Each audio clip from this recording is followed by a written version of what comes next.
Okay, let's have a brief review of what we have discussed so far. Last time, we learned how to download some stock prices in Yahoo. We said that Yahoo Finance provides us with very good information about the company. When I say good, it's quite complete. Okay, for example, I'm looking at Tesla stocks now. So please open your Yahoo Finance. This is Tesla, and I'm looking at some details about Tesla. For example, the market capitalization is 922.31 billion. Okay, as we mentioned last time, guys, market capitalization is simply how much is the share, how much is the market value of the stock now. So here it's 918.40 per share, and then you multiply that by the number of shares. Okay, then you'll get the market capitalization of that company. The beta, which was computed using 5-year monthly, is 1.98. No? So there are different ways of computing beta. So may way na ginagamit si Yahoo Finance. Sa kanila, they're using monthly stock prices, and then for the past 5 years. And then, if you recall, guys, ang beta is a measurement of relative risk. It's a measure of how the company, the riskiness of the company compared to the market. And the market is the Standard & Poor's. That is the benchmark. So 1.98, so that's practically twice, no? Twice.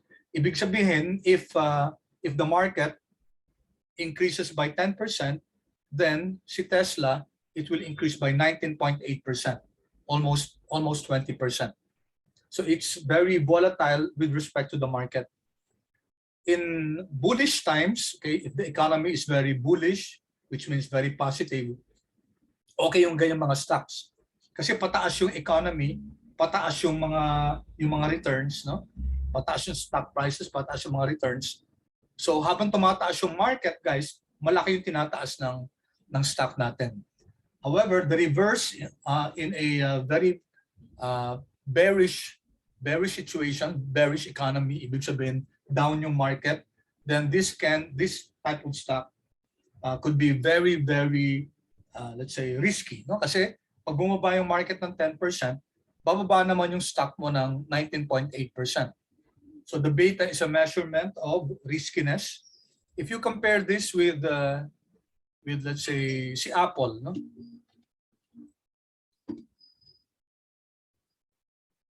Si Apple, we learned last time that the beta of Apple based on Yahoo Finance computation is 1.2. Okay, ibig sabihin nun, guys, mas less risky si Apple compared to Tesla. Relative to the market, 1.2 siya ang beta niya, which means a 10% increase in the market would yield a 12% increase in Apple stock. Okay, so tinampan natin yung iba. How about, let's take a look at Microsoft. Si Microsoft, ang beta niya 0.86, di ba? 0.86, ibig sabihin, less risky siya. So the lower the beta, guys, the lower the beta, we're talking of absolute value, the less risky is the asset. A beta that's 1.98 like Tesla is as risky as a beta with negative 1.98. Ang kaibahan lang nun, opposite yung direction nila. Si Tesla, positive 1.98 siya, it moves with the market. What do I mean by it moves with the market? When the market tends to go up, when the market prices goes up, the Tesla also goes up. When the market is down, Tesla will also go down. Ganun ang positive na beta. On the other hand, a negative beta indicates a movement that's opposite the market. If the market is going up, then that company, which is a negative beta, is going down. Okay, so let's pause muna ako, baka may questions kayo.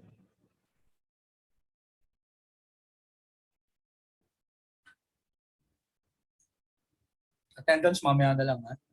Okay, so let's go to the stock prices, guys, that I shared with you. So meron si Apple, Microsoft, Amazon, etc. No? Sinama ko si Intel. Now ito, si GSPC, just for your information, we said that the ticker symbol of Standard & Poor's is caret, no? Caret GSPC. Si Nasdaq nga pala guys, caret ito, IXIC. Si Dow Jones, yung mga indices, you notice guys na ano sila, na it starts with caret. Let me see SPY. Okay, si SPY. Okay, Spider portfolio. Ito, ano siya, yung it's an index that follows the S&P 500. Okay, GSPC. So ito si Standard & Poor's. It consists of, it's a basket of 500 companies, US companies. And you can take a look in the internet kung ano yung mga companies na kasali dito sa basket na to. But it's a proxy for the market. It represents the whole market. Okay, so if we take a look at GSPC, okay, notice na walang beta siya kasi syempre ang beta ni GSPC 1. Kasi kung siya yung market, kung siya yung proxy sa market, di ba, ang relationship niya sa sarili niya is 1. No? Also, if you notice, yung historical prices, ito tinanggal na ni Yahoo Finance, you know? Wala na siyang download. No? Wala na siyang download. So if you want to get the prices of S&P 500, you have to copy this. Copy nyo lang siya, tapos i-paste nyo sa Excel. Kasi wala na yung download feature dito. Unlike for the other companies, for example, Google. Si Google, ang beta 1.06. So halos kapareho lang siya ng market, no? And then if you go to historical data, that's how we download prices, di ba? Yeah, just yung muna to, there's this presence of this download here. Sa GSPC, wala na. Ganun din guys kay si Nasdaq, caret, yan, IXIC, si Nasdaq Composite. Yung mga indices yan guys, si Nasdaq, si Dow Jones, they are indices. Okay, and then historical data. Si Nasdaq meron, no? Surprisingly. Kala ko lahat ng indices eh. So not all pala guys. Si Nasdaq, it's an index. So may download provision pala siya. Let me just check one more. How about Dow Jones? Dow Jones average, DJIA. Hindi. Ito. DJI, okay? Dow Jones average.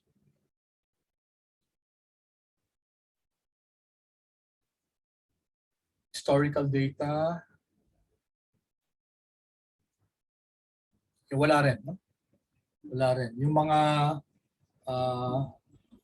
ang Nasdaq main din yan, main index yun. But so far we have seen that GSPC is no longer downloadable. You just have to copy this, copy the data. All right, so let's once again look at our data. But before we move to the data, let's take a look at let's review what we have learned last time. Diba, you recall guys, we learned how to plot stock prices. Diba? So we learned how to use the candlestick. Okay? So we said yung white dito, ibig sabihin yan, yung closing price mas mataas kaysa sa opening price. On the other hand naman, yung black dito, it means yung closing nasa baba, yung opening nasa taas. It means the price went down. Okay, and then the wick here, ito, ibig sabihin, ito yung highest intraday price, ito yung lowest. Sometimes, wala tayong makikitang wick. Yan, katulad nito, guys. Kasi, on this trading day, okay, yung closing price, remember, ito yung closing price kasi black to, no? Okay, ibig sabihin, it closed lower. Yung closing price, almost the same as the lowest price. Tapos ito yung opening price, halos pareho lang ng highest price. Konti lang yung difference siya. Okay, 1, 2, 3, 4, 5, 6, 7, 8, 9, 10, 11, 12. 12, pang 12. So that's 13. No? Ito yun. Okay, if you can see guys, yung opening, okay, opening 44, yung closing 41. Bumaba siya. No? And then yung lowest price at saka yung closing price pareho lang. Okay? Kaya siya walang weak, no? Walang low dito. Yung low, yun mismong closing. Okay? And then yung highest point is almost practically the same as the opening. 44.33, 44.36. So halos pareho lang siya. Okay, so that's the story of a candlestick. Okay. Then we learned how to compute for the returns. Diba sabi natin, simple returns, another name for this is, ito yung discrete returns natin. And then yung log returns natin, this is our continuous returns. Continuous returns. So magkaiba yung formula nila. Ang discrete is simply the ratio between the value now and the value the previous period, and then minus 1. Yung continuous returns natin is just getting the log.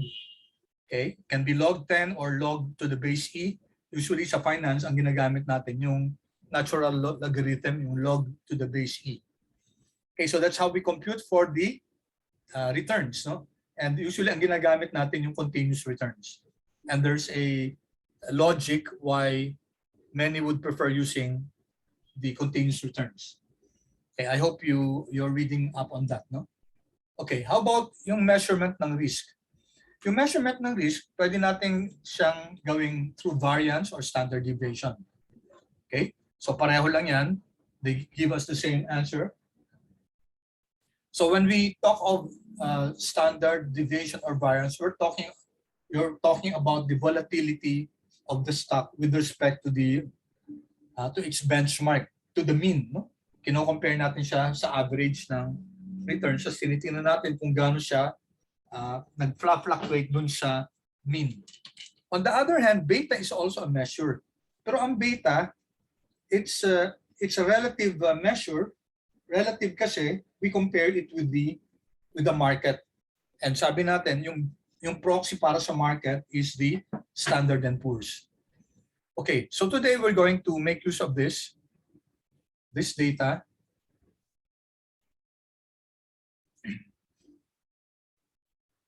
Okay, so para ma-preserve natin to, kindly copy this worksheet. Okay, so para andyan pa rin yung original data so that you can, if you want to rework this, may reference pa rin kayo. Okay, so lagay mo nga ito dito. Okay. All right. So what we're going to do now is to measure yung log returns, yung variance, yung standard deviation, and other measures like coefficient of variation, and also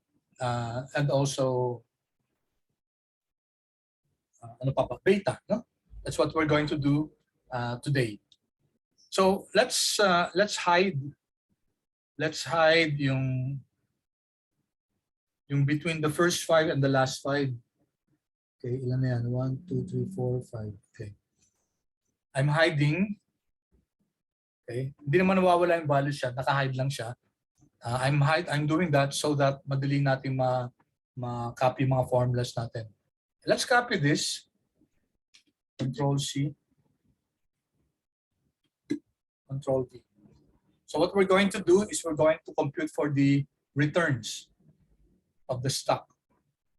Lagay natin dito, average log returns. Okay, then let's compute for the variance. Let's compute for the standard deviation. Let's compute for the coefficient of variation. And let's compute for the beta. Okay, so these are the 5 measures we're going to compute now. Okay, and it will all be based on the prices. Kailangan natin yung prices para ma-compute natin yung returns, guys. No? Okay, so ang ano natin, I'll begin with row 2. Okay, so it will be ln, if you recall, guys, ln natural logarithm of the ratio of the value now divided by the value, the previous value. Okay, it's that simple, no? Ganun lang kasimple siya to get the returns given two periods, given one period. Okay, then we can just copy this to the right, and then copy it down. There.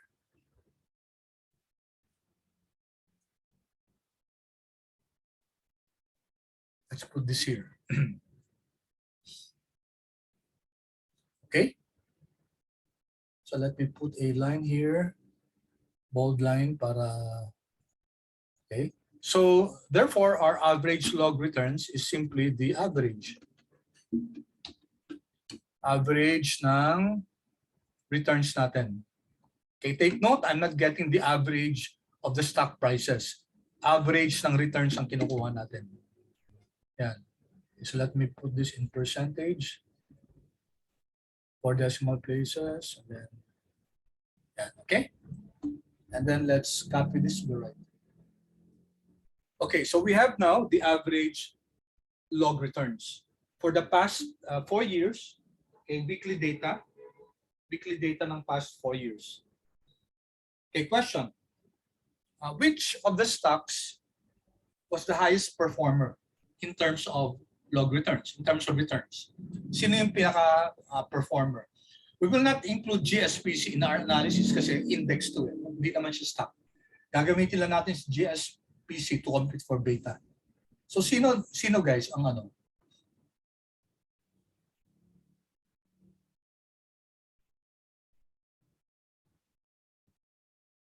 Can unmute yourself? Anyone, please?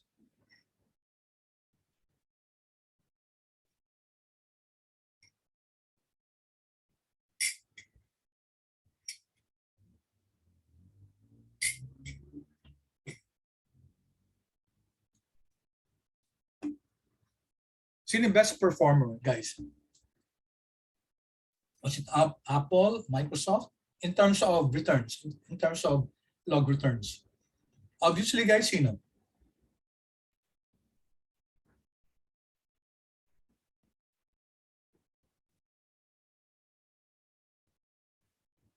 Hello? Anyone, please? Anybody there? Paki-unmute na lang. Abigail? Yes, bakit Apple? Can you please unmute yourself?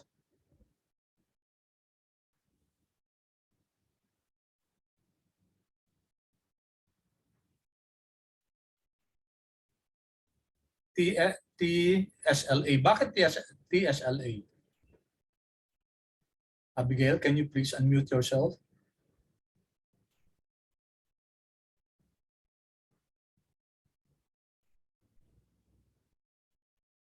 Hello, Abigail?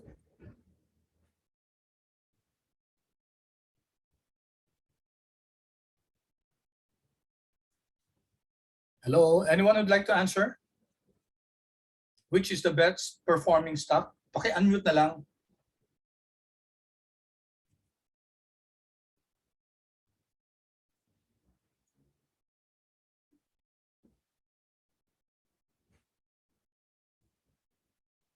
Anybody home, guys? Anybody home?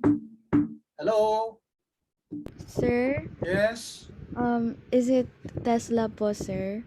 Because Yes, Angeline? Why Tesla? because it has the highest percentage. Yes. Obviously, guys, returns ang pinag-uusapan natin, di ba? So pag returns, syempre, the higher the returns, the better. Di ba? Among the stocks until Intel, wag na si GSPC kasi index to no? Si Tesla ang pinakamataas na returns. Right?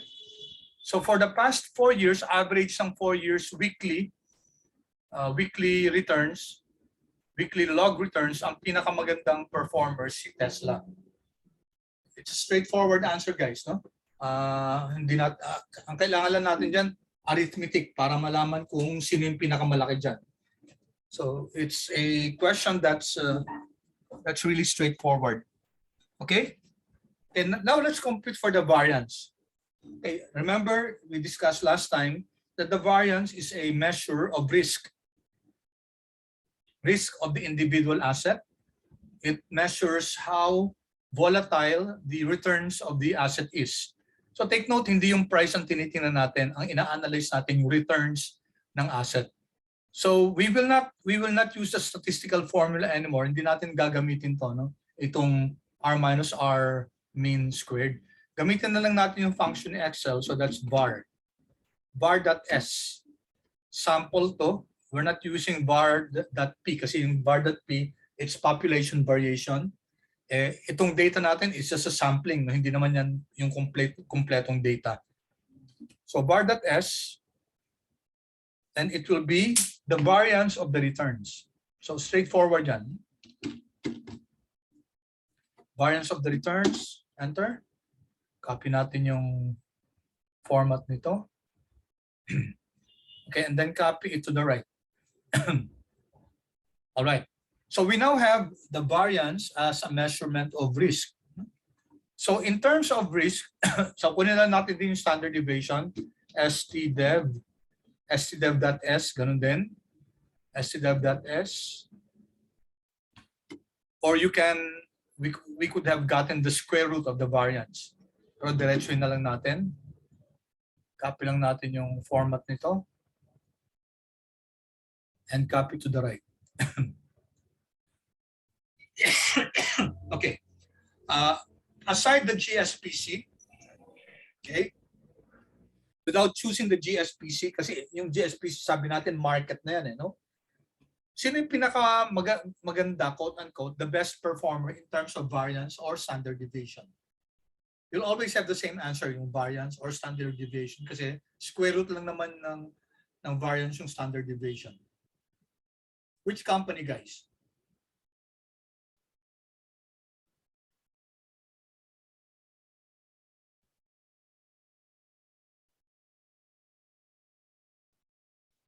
Hello? Anyone, please? Anong company ang better performer in terms of variance or standard deviation?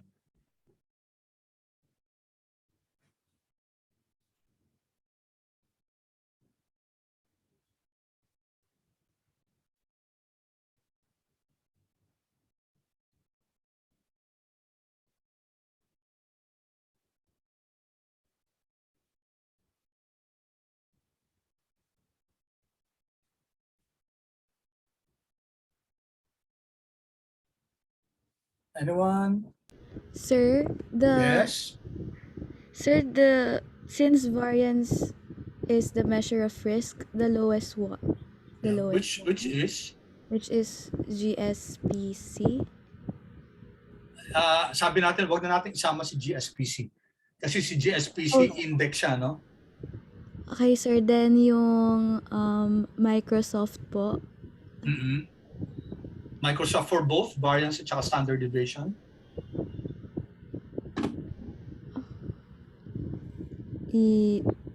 Yes, sir. Yes, okay. Shello, do you have a different answer?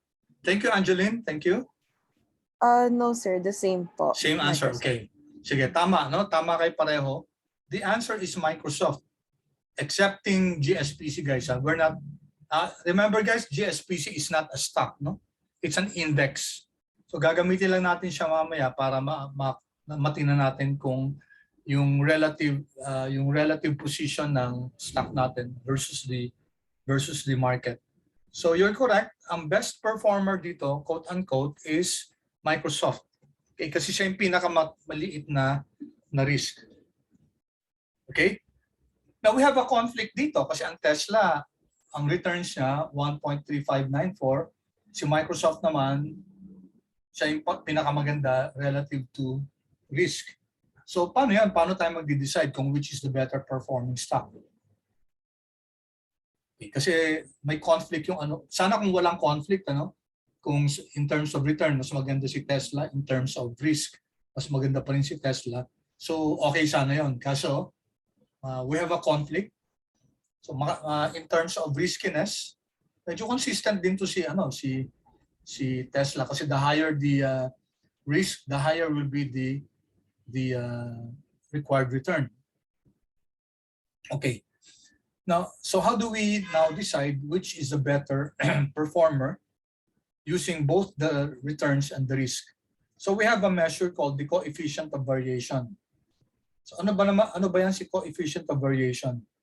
Coefficient of variation is actually a measure of risk per unit return.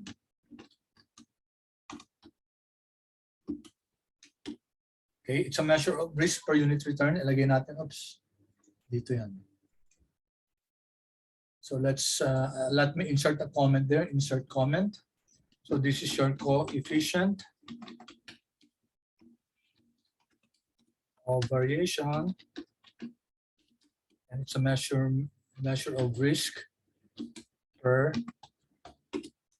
unit return. And of course, ibig sabihin yan, risk divided by the log returns. So yan na yung formula niya. No? Okay? So that's the concept of coefficient of variation. Ang kino-compare natin dito guys, yung risk nila, no? Assuming they all have the same return ng 1%. So let's get that. So this is equal to the risk divided by the unit return there. Okay, copying ko na lang yung format nito.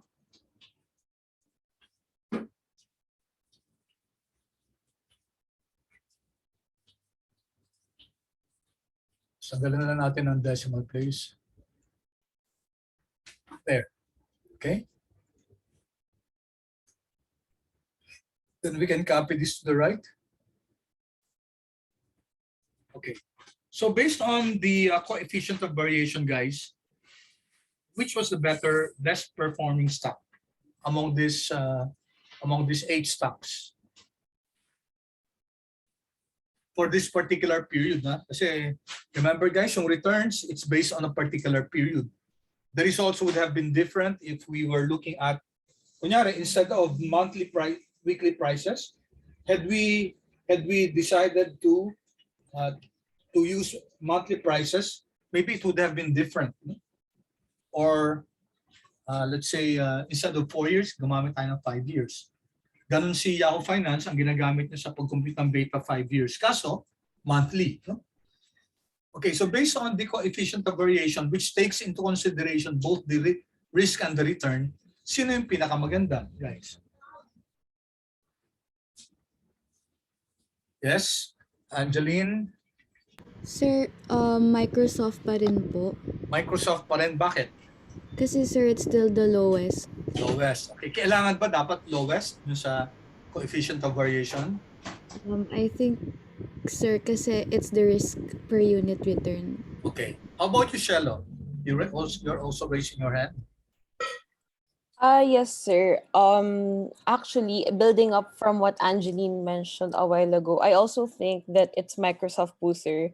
Kasi ang coefficient of variation, it is yung level spot which lumalayo po siya dun sa average. And knowing that irrational investor po usually mas gusto niya na pa-predict niya yung prices, magsistick po siya dun sa nakikita niyang average. So, I think po na Microsoft is also the answer. Okay, thank you. So both of you are correct. Thank you, Angeline. Thank you, Shello. The answer, guys, is the lowest coefficient of variation. Bakit? Did we take into consideration return here? Yes. Dinivide natin sila ng average returns nila. Ibig sabihin nun, guys, may denominator to, no? Ang denominator nito, 1. Or in other words, parang 1 or 1% yung returns. So here, we're reading that to have 1% return for Apple, we have to assume a return of risk of 596. For Microsoft, para magkaroon tayo ng 1% return, we assume a risk of 483. Okay, ang pinaka-grabe si Intel, no? To have a 1% return, we have to have a risk of 3845. Okay, so Angeline and Shello are correct. Kasi dapat yung pinakamaliit na coefficient of variation ang pipiliin natin. So it turns out that if we consider returns only Tesla is the better performer. If you consider standard deviation or risk, it's Microsoft. However, if we consider both, si Microsoft yung winner, no? For this particular period lang to, and for this particular type of data. Kasi sabi natin na kung gagawin natin kunyaring 5 years, since average kasi to, pwedeng mag-iba yung pwedeng mag-iiba syempre yung values, and maybe magbabago yung averages. Okay, if we were using monthly data, so ang mangyayaring dyan, matatanggal yung mga, makukuha lang dyan yung end of the month, no? Every end of the month. So madi-disregard yung yung kunyari from 1 up to 29 or 1 up to 30, madi-disregard yun. So ang ma-include lang na data yung mga end of the month. So with that guys, ang mangyayari, mababago din yung mga computations natin. So yung mga computations na to guys, this is strictly for our data, no? Yung data natin na weekly from January 1, 2018 up to December 31, 2021. So these conclusions that we have here are valid specifically for this data. So sabi natin, kung maiba yung sample natin, kunyari kung gagayahin natin si Yahoo sa pag-compute ng data nila na they're using monthly data, tapos 5 years, then perhaps we will be having different values. No? Obviously, we'll be having different values, and perhaps we'll have different conclusions as to which is the better company in terms of average log returns, in terms of variance or standard deviation, and coefficient of variation. Okay. Lastly, guys, we go to beta. Okay, sabi nga natin, guys, ang beta is a relative measure. It's the measurement of the volatility of the stock relative to the market. Okay? So kino-compare natin yung kung how volatile is our stock relative to the market. Now, a while ago we saw that the beta of Apple based on Yahoo Finance was 1.2. And take note, sabi nga dun sa Yahoo Finance, this was computed based on a 5-year monthly data. So sa pag-compute natin dito, weekly yung data natin, tapos 4 years siya, then most probably we'll have a different computation of beta. Okay? But what's important, not so much on the value, but the concept behind what beta is, yung measurement niya. Okay, so now what we're going to do now is to compute for the beta. Now we will have to, okay, kasi magpa-plot tayo, papakita ko muna sa inyo, ipa-plot natin yung returns ng GSPC, yung returns ng Standard & Poor's, vis-a-vis yung returns ni Apple, vis-a-vis yung returns ni Microsoft, etc. So we will pair yung mga stocks natin with Standard & Poor's. Okay? So why Standard & Poor's? Kasi yan ang kino-consider na proxy for the market. That's the market, no? And we said that the beta is a measurement of the relative riskiness of the asset compared to the market, or the riskiness of the asset relative to the market. Okay. So ang gagawin natin, magpa-plot tayo. However, guys, sa Excel kasi pag naka-hide yung data natin, hindi na pa-plot yung hidden. Hindi siya nasasama dun sa pag-plot. So we will have to unhide this first. Okay? Ito na lang muna i-hide ko, no? Let me hide this. Hide. Yung para mawala lang muna yung mga nasa, no? And then i-unhide ko to. I will have to unhide this kasi when we plot, guys, kailangan lahat ng data points. Okay. So let's draw a plot between Apple and GSPC. So sige. I'll insert muna, insert. We'll use a scatter plot. Okay, yung scatter plot ito na walang lines, no? Okay, let's use that. I'll put it here. Now, of course, wala pang laman tong plot natin. It's like a canvas, empty canvas. Pero ilalagay natin dito kung ano yung mga gusto nating data points.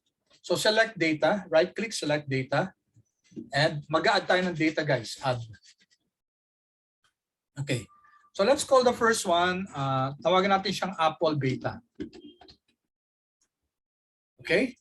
Now, when we compute for the beta, yung x-axis natin lagi yung market. Okay, so ang x natin are the returns of GSPC. Ito, control shift down arrow. Okay? And then yung y natin, syempre yung y natin will be, delete natin to. Our y will be si Apple, no? Control shift down arrow. There. So we accounted for all the returns. Okay, for on the x-axis will be your GSPC, on the y-axis will be your Apple. Okay. Okay. All right. So kita natin dito guys yung plot ng ano natin, no? Plot ng Apple on the y-axis, and ito yung GSPC on the x-axis. Okay. So let me just change the format of this, yung design nito. Gawin natin design, chart tools design. Ano ba maganda? Itong itim na lang, no? Yan. Para medyo kita natin. Okay, so remember guys, sa x-axis natin andyan yung GSPC. So sa y-axis natin yung Apple. So how do we measure now the sensitivity of Apple relative to the market, GSPC? That will be what, guys? Para makita natin yung sensitivity ng Apple stock, Apple returns to GSPC returns. It's simply what?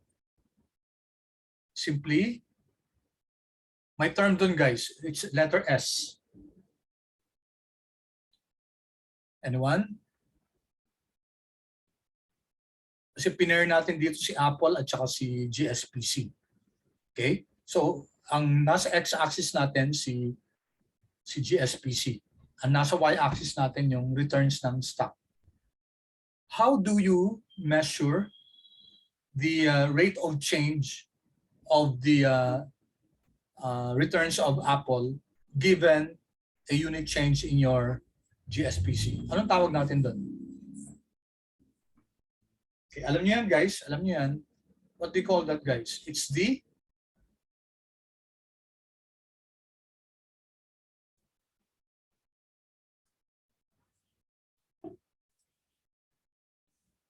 any guess guys? Letter S?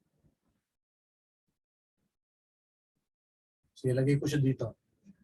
Remember guys, ginawa natin ito dati, add trend line. Okay, and display equation on chart. So this one. Okay, so let me change this a bit. Lalagyan ko siya ng Apple. Yun ang Y natin.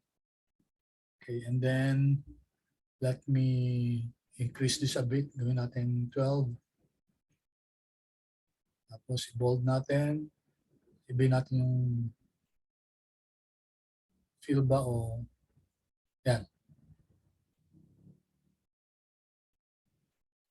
Okay. So saan dyan guys ang magme-measure ng volatility ng asset natin na Apple? 'Di ba si 0.25 guys. Anong tawag natin dito? Ito yung sagot sa answer ko sa tanong ko kanina. That is the I Slope, like yung sir. motor. Thank you, Kane. Si Kane ba yun? Kane, was that you who answered? Yes, sir. Okay, thank you, Kane. You're correct. Slope, guys. Slope. Di ba ang slope, guys, it's rise over run yun, di ba? Ibig sabihin ng rise, the amount of change in your y-axis given a 1 unit change in your x-axis. That's your slope. Okay, so ito ang sinasabi sa atin for every 1% change in the GSPC, there's a corresponding 0.26% change in Apple. Now it seems guys na parang ang liit ng beta natin dito, no? So kasi in reality guys, meron pang ibang pinapasok sa pag-compute ng beta. So ito lang yung sabi natin crude way to compute for your beta. Just really comparing the prices of GSPC and Apple. Okay, so let's just accept that as it is now. 0.25 yung based on the returns of GSPC and Apple for the past 4 years. Okay, weekly prices. Ito yung beta ni Apple. Pwede pa natin dagdagan to. Let's add, no? So let's click this, select data, mag-add ulit tayo. Lagyan naman natin si Tesla. How about adding Tesla? Tesla, okay. Tesla beta, tawagan natin siyang Tesla beta. Okay, again yung x-axis natin is your GSPC. And then your y-axis is your Tesla. Yan. Okay? So pinasok lang natin sa x-axis si GSPC ulit. So y-axis si Tesla. Okay. Okay, then let's see what happened. Yan. Okay, yung orange dito guys si Tesla. So lagyan ulit natin ng trend line to. Trend line, display equation on chart. Okay, there. So ito yan, no? Okay, let me put it on top. And change ko muna yung pangalan para identified siya. So this is Tesla. And then gawin natin 12, bold, and then Y.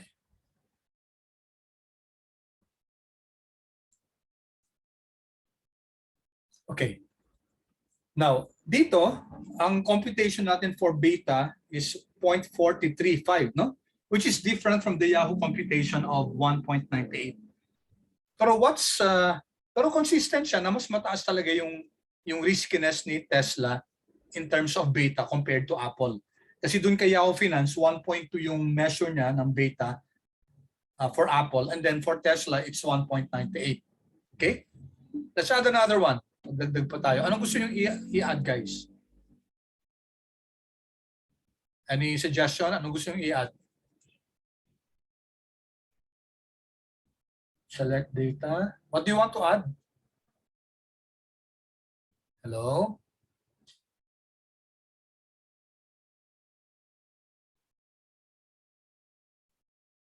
Hello, guys.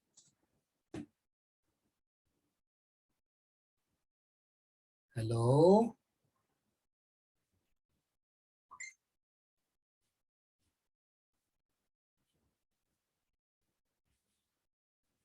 Meron ba mga ano dito, guys? May mga students ba? Sir, how about Yes. Microsoft? Okay, Microsoft. Sige, Microsoft. MSFT. Microsoft Beta. Let's add Microsoft Beta. Again, yung X axis will be your GSPC. Tapos yung Y natin will be Microsoft. Oops. Nagawa to Microsoft. Oops. Microsoft. Then sa X, GSPC. Okay. All right. There. So, yan. Makita yung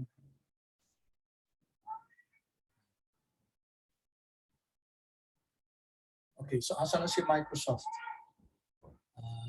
Anong kulay niya? Itong light ano yata? No? I think itong light something na to. Okay, add trend line.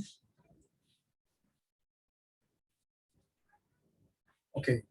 Tingnan nyo guys yung Microsoft to. Dito ang beta niya 0.1879, no? 1, 2.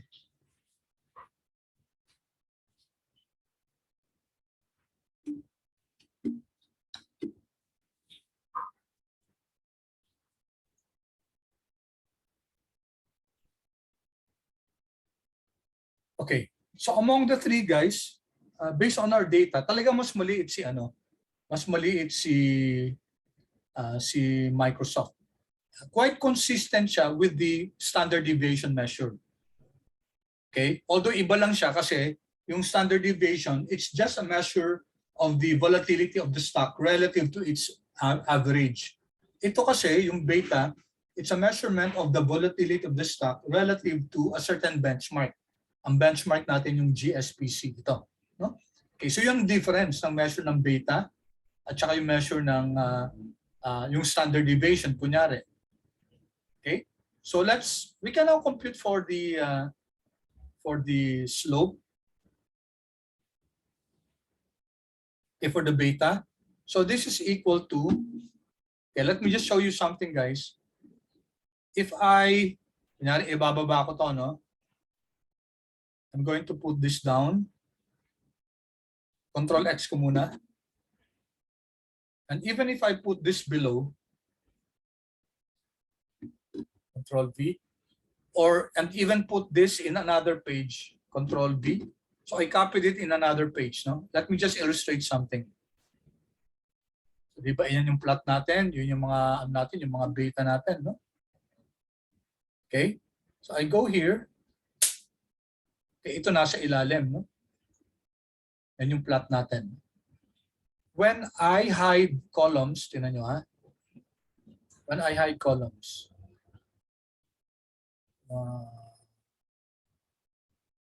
hide ko ulit.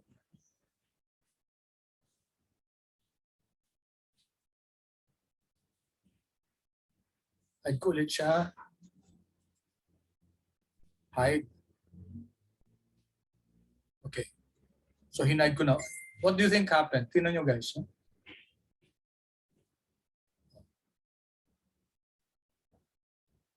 Nabago na yung plot natin. Naging parang straight line na eh. No?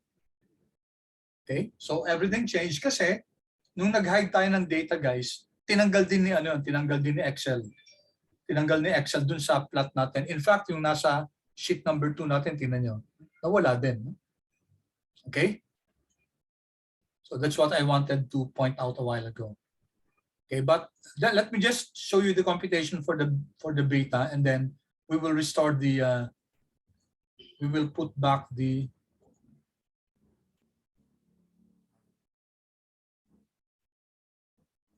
highlight pa pala yan. Okay.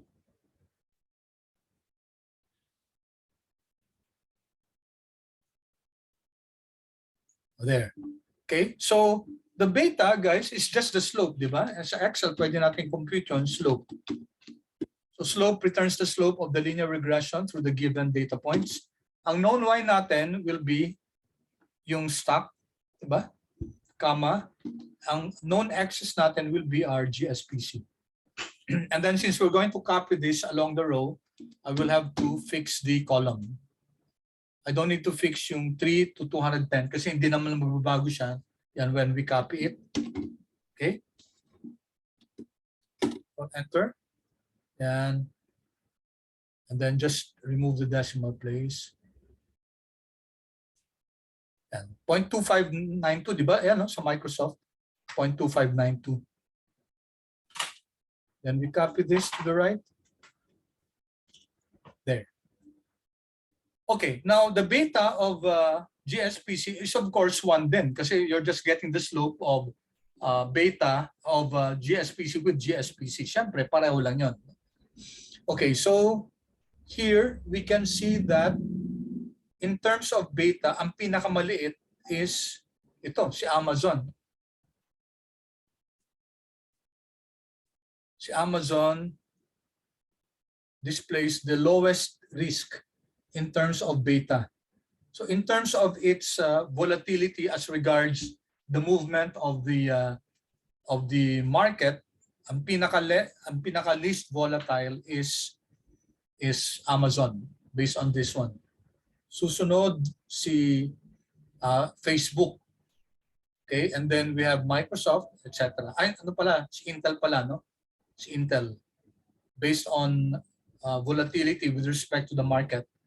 0.09 lang siya. Second siya after Amazon. Okay? So that's what we learn here. Tatanggalin ko na guys yung let me unhide it para bumalik na yung plot natin. Okay? Yan. bumalik na guys. No? It already came back. Control X ko nga to. And then I'll paste it here on top. Okay. And then dito sa sheet 2, bumalik na rin. Okay, any questions so far? Okay, let me pause for a while kasi hindi yata ako nag-pause, no? Let me pause for a while and allow you to work on this. Okay, sige, pause muna tayo. I'll give you some time to work on that.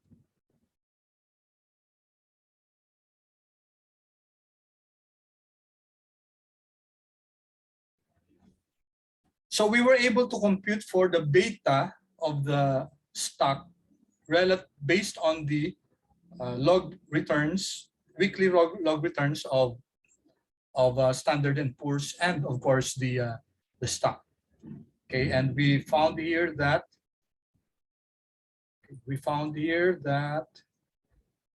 okay. So why don't I copy this? Let me copy this.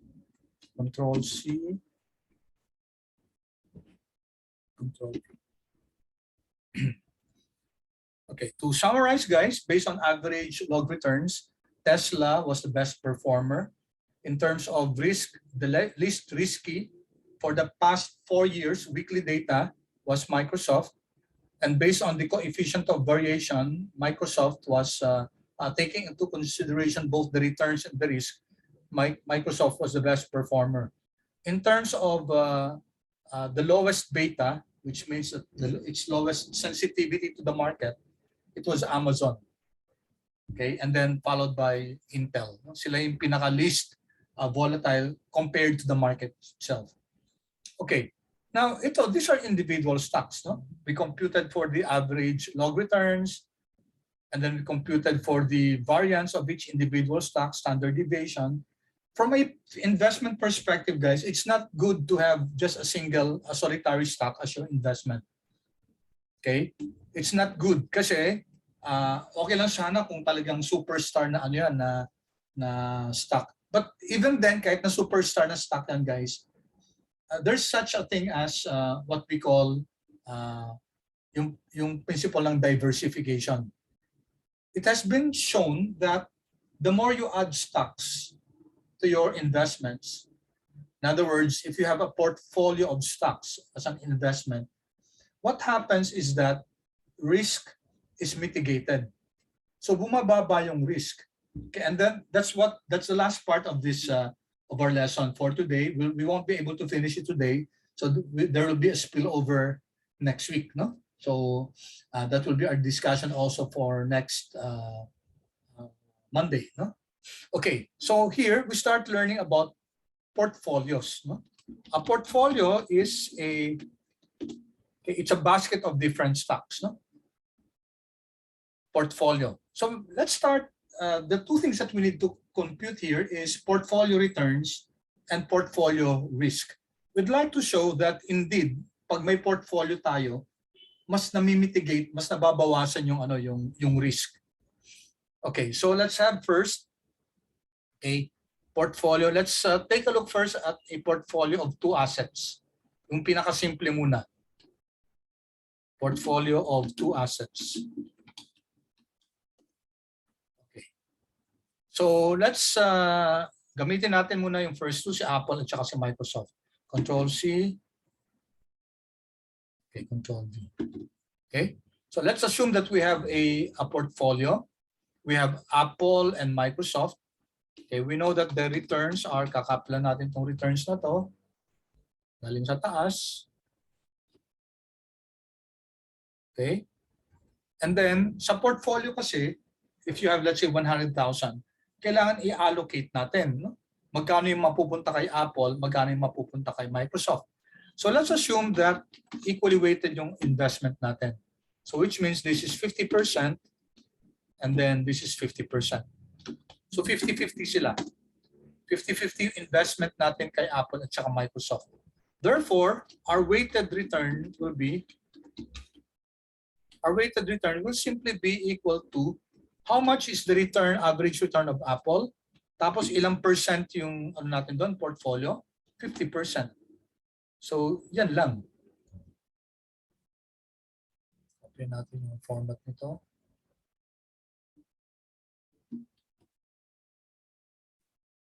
17 decimal places. Okay. All right. So what is now the return of the portfolio?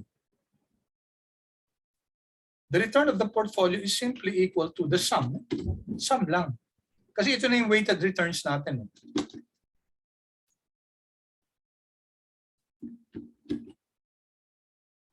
Maglalakihan yung mga decimal nila. 4 na lang. 4 decimal places. There.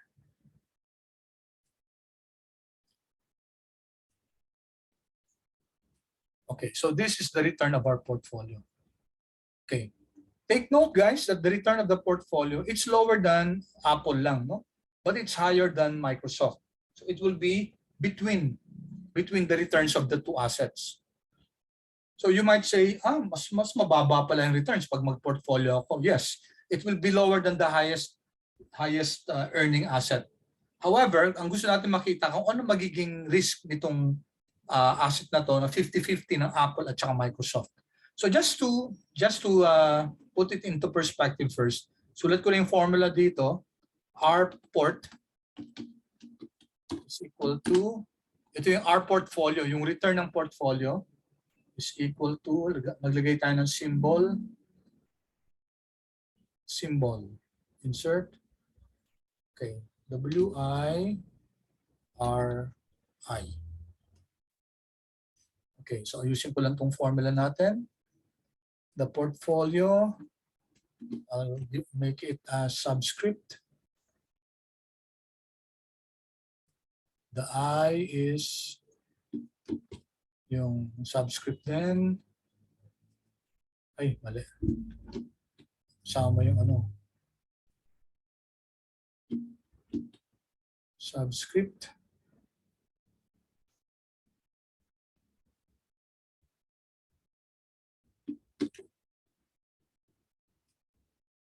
Okay.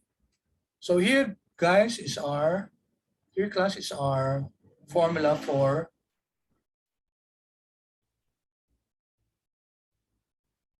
okay, so this is the return of the portfolio. It's simply equal to the weighted average of the returns. No? To dito. Okay, so this is the return of the portfolio, 0.6844. Okay, so the shortcut of that is simply the sum product. You can use the sum product. Kung gusto natin hindi na ipakita yung individual, ano, it's a sum product of your returns, comma, and your weights. So this is using sum product. So hindi na natin ilalagay yung weighted return dyan, diretso na. And then we have the same answer. No? Okay, pause muna ako, guys. Let me allow. Ay, nawala yung ano ko. Ano nangyari? Nawala yung formula. Control C. Okay. And then balikan ko ito ng sum product. Sum product of your returns and your weights.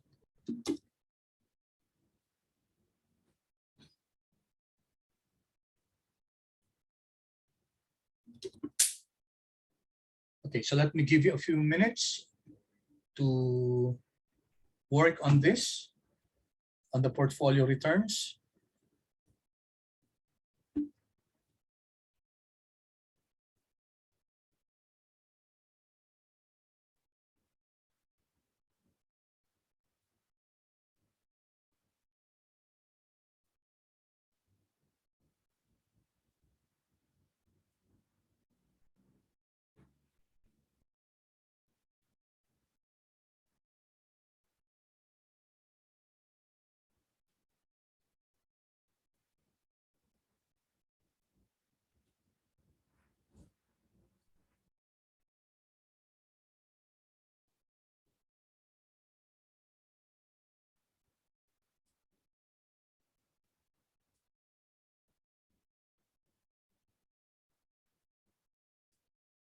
Okay, kindly chat, guys, please, if okay na.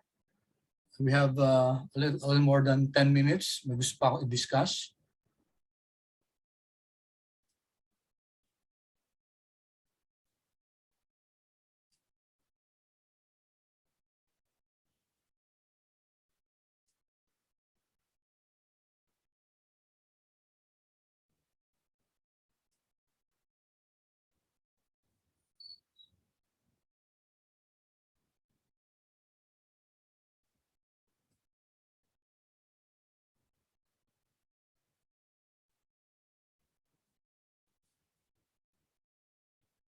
Any questions?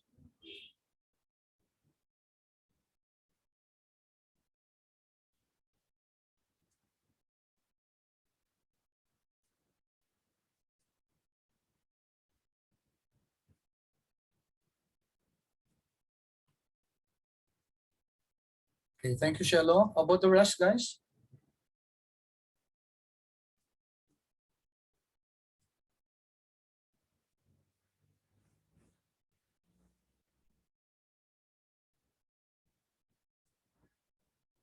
Okay, thank you. All right, so mukhang wala namang questions, no? I'll assume that unless you have some questions. Okay, so far dito guys, inassume natin na 50-50 yung yung asset, yung weights natin. Oftentimes, we are asked to solve ano yung optimal ano yung magiging weights dapat natin, no? Kasi ito inassume lang natin na 50-50. Yan na ba yung pinakamaganda? Okay? So let's assume that we would like to know ano ba yung magandang combination ng assets natin. Okay? Pero dapat may constraint tayo. Dapat dapat hindi lang kasi pwede natin sabihin ay lahat kung gusto natin ng maximum returns, di lahat na lang kay Apple. Kay 100% kay Apple. Kasi kung 100% kay Apple, 'di ba ang mangyayari di 0.6966 yung returns. Okay? If you have these two stocks in your portfolio, you cannot have a returns that's higher than 0.6966 kasi si Apple ay pinakamataas na returns. Okay? So, but you can have a returns that's greater than 0.6844. Okay, that we will have to come up with a computation for the weights, no?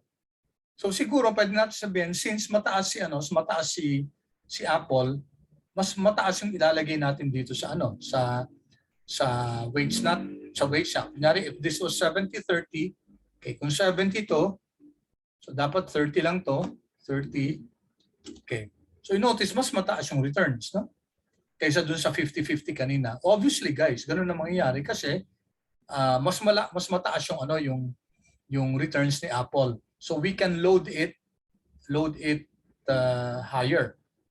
Okay? Ano lang yan, kunyari may policy tayo na you cannot load kunyari 80% just to one stock. Sabihin natin more than 80%. So kung maximum na load is 80%, so magiging 80 to, tapos ito 20 na lang. Okay? It's lower than Apple pero it's better than yung 50-50 kanina. So it depends dun sa risk appetite din ng investor. Pero that's how you do it, no? That's how you do it. Ito yung tinitingnan natin, yung weights. So maglo-load ba ako ng mas marami kay Apple o kay Microsoft, etc. And this will have a bearing on the risk, no? Which brings us to portfolio risk. So paano natin kinocompute si portfolio risk? So this is a very important concept. So let me put here the formula.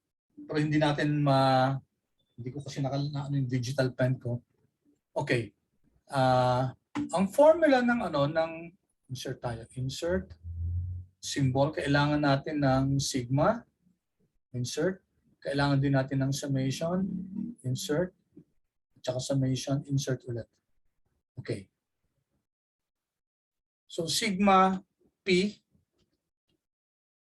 squared, that's the variance, is equal to double summation Wi, Wj, and then another sigma pa pala. Sigma ij. Okay, explain ko in a while. Ayusin ko lang yung formula natin. So this is control 1. Pakicopy na lang guys. Subscript. Tapos ito, control 1, superscript to. Kasi this is variance. No? And then Wi, control 1, subscript.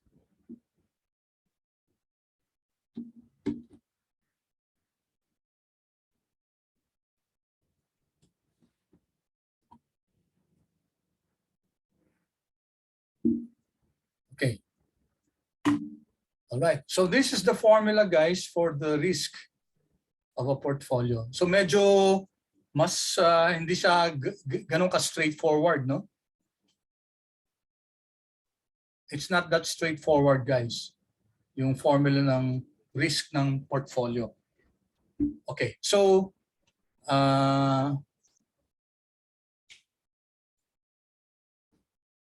what we're going to do now, we still have time, is just to spell out yung ano, yung formula na to, no? We're going to spell this out. Copy ko nga to.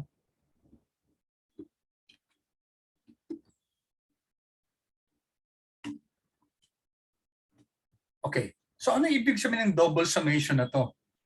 Double summation, ibig sabihin, dalawang parameters ang i-compare natin. Kasi you have two or more assets eh. So since you have two or more assets, i-pair natin yung mga weights ng bawat isa. Okay. Let's start, no? So, ang mangyayari, guys, dito, so magiging components ng ano natin ng risk natin. Okay. So ang gagawin natin, i-prepare natin bawat isa, no? So for example, dalawa yung assets natin. So ito si asset 1, ito si asset 2. Okay? So ang mangyayari, 1 1 1 1 2 2 1. Okay? Kuha nyo, guys. Pinair natin sila. No?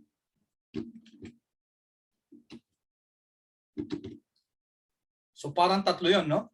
1 1 1 2 2 1, may 2 2 pa pala.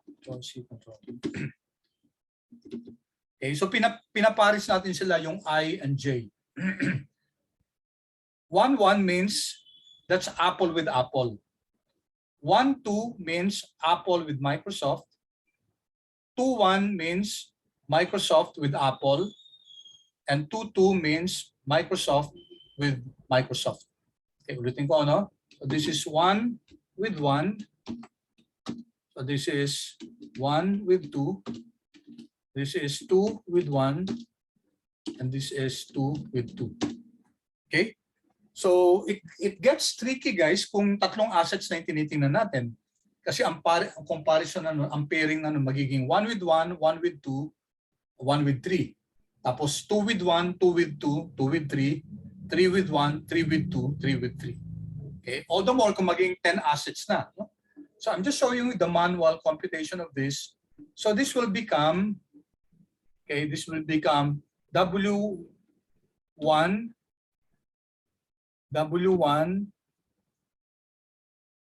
sigma 1 sigma 1. Okay, take a look at this, guys. Yan. So this is W1 sigma 1 1. Ano tong W1 guys? What's W1 times W1?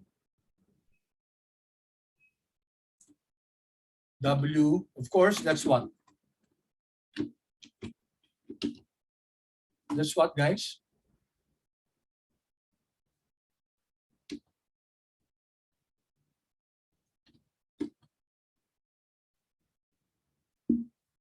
Diba? W1 squared na yan, diba? Okay, how about this? Ano yung sigma 1 1? Sigma 1 1, guys, pag dalawang number dito sa baba ng sigma, ibig sabihin covariance yan. Could anyone please tell me what's the covariance of 1 with 1? Anyone? What is the covariance of 1 with 1? Covariance of 1 with 1 is what, guys? What do you recall in your statistics? Diba yung covariance is, ano yung formula ng covariance? Naalala niyo ba yan? Any guess? Any answer, guys? Before we call it a day? Okay, the covariance of 1 with 1 is simply the variance of 1. Okay? Covariance of 1 with itself is the variance of 1. Okay, kaya others would represent this by what pala to?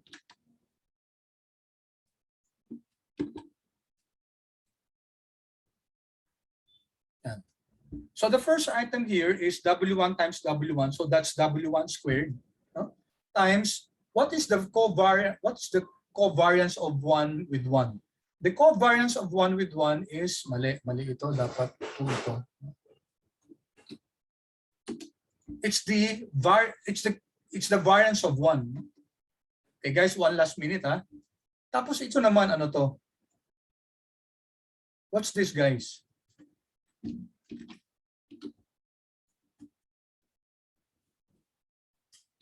So this is W1, 1 with 2, no? W1, W2, covariance 1 and 2. Yan. So on the other hand, this one, it's the weight of 1 times the weight of 2 times times covariance 1, 2. Ito tama to, no? Covariance 1, 2. Tapos ito, guys. So this is now 2 with 1, no? So mababaliktad to 2 with 1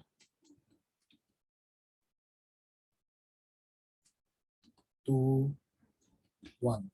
Okay. So this is now W2 times W1 kasi 2 1 na to, no? Dito ko kinukuha guys ha. Yung pairing kasi to, no? Okay, so that's now 2 with 1 is W2 W1 covariance 2 1. And lastly guys, it's 2 2. So it's W2 W2 sigma 2 2. So pareho lang siya nito.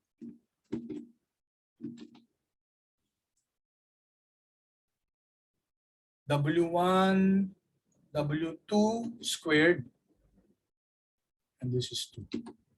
All right? Okay. So ito na yan guys, no? We just double sum. Double sum kasi dalawang pinipair natin, yung 1, asset 1 at saka yung asset I at saka asset J. So this is now if we sum this up, okay, this is now the risk of the portfolio. Copy ko to, Control C, Control V. Okay. Tapos, i-add natin to. Ito naman, ano to? W1, W2, sigma 1, 2 is the same as W2, W1, sigma 2, 1.